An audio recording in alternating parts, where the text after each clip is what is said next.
2026 പുതിയ ഇന്റീരിയർ ട്രെൻഡുകൾ.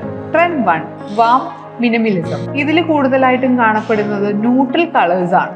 അതായത് യെല്ലോ കലർന്ന ക്രീം കളേഴ്സ്, ബ്രൗൺ കളേഴ്സ്, അതുപോലെ കടും പച്ചയും ചുവന്ന മൺനിറവും ചേർന്ന കളേഴ്സ്. ഈ കോമ്പിനേഷനുകൾ നമുക്ക് ലിവിംഗ് സ്പേസിന് കൂടുതൽ സ്ട്രോങ്, പീസ്ഫുൾ ആയിട്ട് കൊണ്ടുവരാൻ പറ്റും. Trend 2 ബയോഫീലിക് design.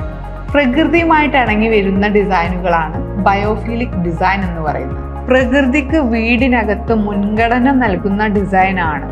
മരം, കല്ല്, ചൂരൽ പോലുള്ള നാച്ചുറൽ ടെക്സ്ചറുകൾ ഫർണിച്ചറിലും ഇന്റീരിയറിലും കൂടുതലായി ഉപയോഗിക്കുന്നു. അതുപോലെ ഇൻഡോർ പ്ലാന്റുകൾക്ക് പ്രാധാന്യം നൽകുന്നു. Trend 3 multi functional space. ഇന്നത്തെ കാലത്ത് ഒരു റൂം നമുക്ക് മൾട്ടിപ്പിൾ ആയിട്ട് യൂസ് ചെയ്യാൻ പറ്റുന്ന ലെവലിലുള്ള ഡിസൈൻസുകൾ കൊണ്ടുവരുന്നത് നല്ലതായിരിക്കും. ഗസ്റ്റ് റൂമിനെ നമുക്ക് ഒരു ഗസ്റ്റ് ലിവിങ് സ്പേസ് ആയിട്ട് മാറ്റാൻ പറ്റുന്ന ലെവലിലുള്ള ഒരു ഡിസൈൻസ് കൊണ്ടുവരാം. സോഫ സ്പേസിനെ നമുക്ക് ഒരു കോട്ട് ആയിട്ട്, കട്ടിലായിട്ട്, ബെഡ് സ്പേസ് ആയിട്ട് യൂസ് ചെയ്യാൻ പറ്റുന്ന ബേസിൽ നമുക്ക് കൊണ്ടുവരാം. പിന്നെ ഇൻബിൽട്ട് ആയിട്ടുള്ള ടേബിൾ, ചെയേഴ്സ് വരുന്നുണ്ട്.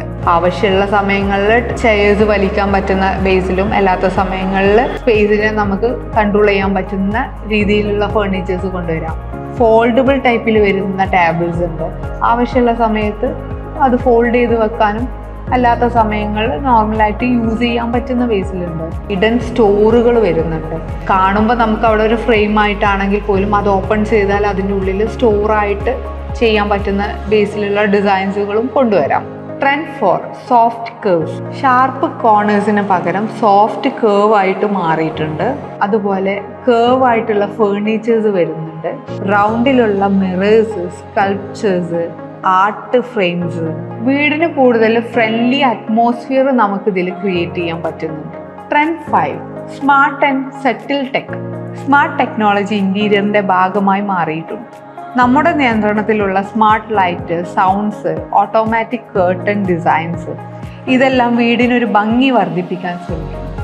ഇതിലൂടെ നമുക്ക് ലോകത്തിൻ്റെ ഏത് മൂലയിൽ നിന്നിട്ടും നിയന്ത്രിക്കാൻ പറ്റുന്നതാണ്.